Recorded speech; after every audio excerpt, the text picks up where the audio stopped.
Namo Amida Butsu, Sun and Moon, Verses in Honor of Master Shinran Shonin, by Gansen John Welch. Unenlightened beings are like the moon, or a choir that cannot sing sweetly in tune.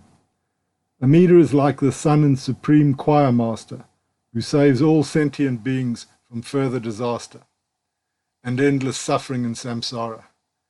The moon can only reflect the light of the sun. So too our merit or light is zero or none. We can add nothing to Amida's bright light, nor can we diminish Amida's bright light, that illumines all who have faith and open their eyes. So taught Shakyamuni and all the wise saints and sages of Amida Dharma. The only cure for our evil karma is to listen to and read Amida Dharma as taught by Shakyamuni Tathagata, and all the lineage masters of Amida Dharma, thereby becoming open to receiving Amida's gift of Shinjin, and immediately begin to think and say every day with an attitude of great gratitude, Namo Amida Butsu, Namo Amida Butsu, Namo Amida Butsu. Thank you, Amida Buddha. Homage to Amida Buddha. I take refuge in Amida Buddha. The above verses were inspired by the following passages on the Pure Land Way by Master Shinran Shonin. Having realized the depth and vastness of the Buddha's benevolence, I compose the following hymn. Hymn on the Nembutsu and true Shinjin. Honored one in the West, who surpasses all thought, Bodhisattva Dharmakara in his causal stage, made the primal vow, incomparable and all-embracing. He established his supreme vow of great compassion. 5 kalpas of profound thought passed in his selection. Then, with the perfect fruit of enlightenment, this vow was fulfilled. 10 kalpas have passed since its consummation. The life of Amida is infinite. No measure can be taken. The compassion deep and far-reaching like space, the wisdom replete, a vast ocean, pure, wondrous, without bound, is Amida's land, and possessed of great adornments. The different virtues all reach fulfillment there.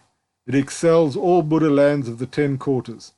Everywhere the Buddha sends light inconceivable and unhindered, breaking the immense night dark of ignorance. Wisdom light in its brilliance awakens wisdom eyes, and the name is heard throughout the 10 quarters. Only Buddhas can fathom the virtue of Amida Tathagata. Shakyamuni gathers Amida's Dharma treasure to bestow on the foolish. Amida Buddha is the sun, illuminating all, and has already broken through the darkness of our ignorance. Still, the clouds and mists of greed and desire, anger and hatred, cover as always the sky of pure Shinjin.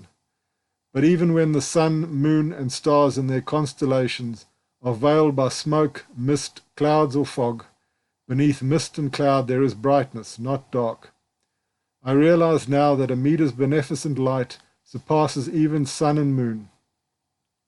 Necessarily, then, we will reach the dawn Shinjin, whereupon the clouds of birth and death in the 3 realms of existence will clear. Then the pure, unhindered radiance will be luminous, and the true body of Dharma realm of oneness will become manifest. When persons awaken Shinjin and utter the name, Amida's light embraces and protects them. And in this life they acquire immeasurable virtue. This light, boundless and inconceivable, never ceases a moment, nor does it differentiate by time or place or any circumstance. That the Buddhas protect persons of Shinjin is truly beyond doubt. In all 10 quarters alike they joyfully praise them. The deluded and defiled and those of grave evil all equally attain birth. Those who slander the Dharma or lack seeds of Buddhahood, when they turn about at heart, all go to the Pure Land. In the future, the sutras will all disappear. The larger sutra alone is designed to remain 100 years thereafter. How can one vacillate in doubt over the great vow expounded in this sutra? Simply entrust yourself to Shakyamuni's true words. The masters of India and the West who clarified the teaching in treatises, and the eminent monks of China and Japan, set forth the true intent of the great sage, the world hero, and revealed that the Tathagata's primal vow accords with the nature of beings. Shakyamuni Tathagata on Mount Lanka promised to the multitudes that in South India, Bodhisattva Nagarjuna would appear in this world to crush the views of being and non-being. Proclaiming the unexcelled Mahayana teaching, he would attain the stage of joy and be born in the land of happiness. Nagarjuna wrote the commentary on the 10 Bodhisattva stages, and particularly sorrowing for those on the steep trails of difficult practice, therein reveals for all the great way of easy attainment. With the mind of reverence, one should keep and say the name and quickly attain the stage of non-retrogression. When Shinjin is pure, one immediately sees the Buddha. Bodhisattva Vasubandhu declares in a treatise that, relying on the sutras, he will reveal the true and real virtues, casting light on the universal primal vow by which we leap crosswise beyond birth and death. He expounds this vow that surpasses conception. He discloses the mind that is single, so that we, fettered by blind passions, be saved by Amida's directing of virtue through the power of the primal vow. When persons turn and enter the great treasure ocean of virtue, necessarily they join the Tathagata's great assemblage. And when they have reached that lotus-held world, they immediately realize the body of tranquility and equality. Then, sporting in the forests of blind passion, they manifest transcendent powers. Entering the garden of birth and death, they assume various forms to guide others. Turning towards the dwelling of the great teacher Tanluan, the ruler Hesio of Liang always paid homage to him as a bodhisattva. Bodhirucha, master of the Tripikata, gave Tanluan the Pure Land teaching, and Tanluan, burning his scriptures on immortality, took refuge in the land of bliss. In his commentary on the treatise of Bodhisattva Vasubandhu, he reveals the Tathagata's vow at work in our saying of the name. Our going and returning, directed to us by Amida, is based on the primal vow. When Shinjin unfolds in foolish beings possessed of all blind passions, they immediately attain insight into the non-origination of all existence, and come to realize that birth and death is itself nirvana. Without fail, they reach the land of immeasurable light, and universally guide sentient beings to enlightenment. Tao Chuao determined how difficult it is to fulfill the path of sages, and reveals that only passage through the Pure Land gate is possible for us. He criticizes endeavor in the myriad good practices, and encourages us solely to say the fulfilled name embodying true virtue.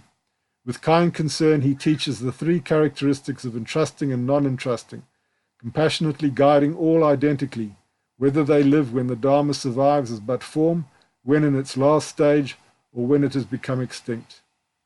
Though persons have committed evil all their lives, when they encounter the primal vow, they will reach the world of peace and realize the perfect fruit of enlightenment.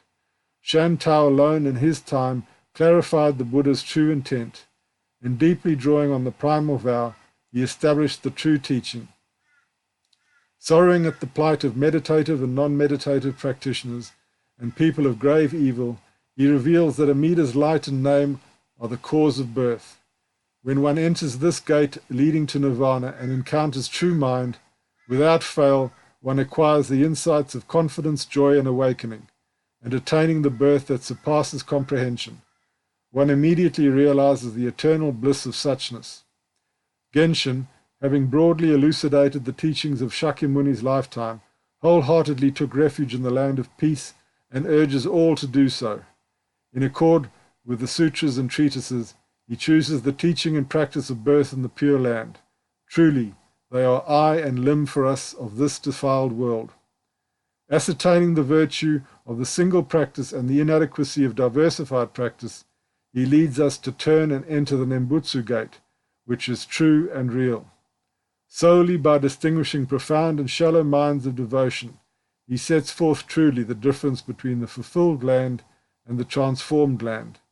Genku, clearly understanding the sacred scriptures, turned compassionately to foolish people, both good and evil, establishing in this isolated land the teaching and realization that are the true essence of the Pure Land way. He transmits the selected primal vow to us of the defiled world. Return to this house of transmigration of birth and death, is decidedly caused by doubt.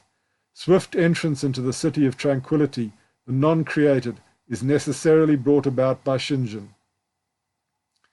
Through their treatises and commentaries, these masters, all with the same mind, save the countless beings of utter defilement and evil. All people of the present, both monk and lay, should rely wholly on the teachings of these venerable masters. Namo Amida Butsu.